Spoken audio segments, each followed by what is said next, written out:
Arratsaldeon. Arratsaldeon, gazte. Ze behar duzu? Presio heltze berri bat behar dut. Aurrekoak iskali egin nuen. Askotan gertatzen dira horrelakoak. Tramankulu arriskutsua da. Zatoz nirekin.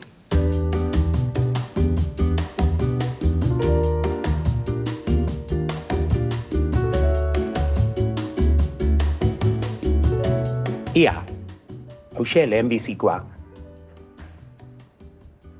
Oso harina da. Apur bat txikia. Zema zarete etxean? Bi gara, baina besteak kanpoan egiten ditu otorduak. Orduan nahikoa. Bestela?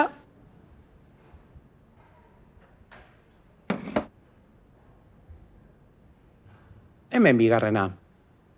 Pixka bat handiagoa da, baina erabiltzeko oso erosoa. Aurrekoa baina apur bat garestiagoa, hori bai. Ez dakit ba, zuk zer gomendatzen didazu? Nire gomendioa?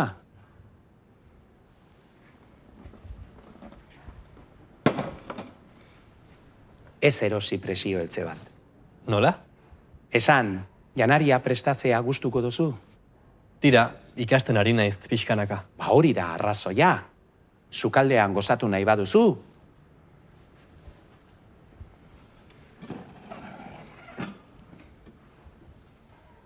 Erosi hau. Tori. Zer da hau? Heltze bat, presiori gabe. Nahikoa presio badaukagu egunerokoan, ez da?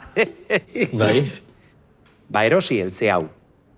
Denbora gehiago beharko duzu, baina gehiago gozatuko duzu sukaldean. Eta janaria askoz goxoago aterako zaizu. Zuk uste duzu? Zalantzarik gabe, zuk badakizu amona prestatutako janaria zergaitik den hain goxoa? Zergatik? Heltze arrunta erabiltzen duelako, presiori gabe, maitasun handiz. Konbentzitu nauzu.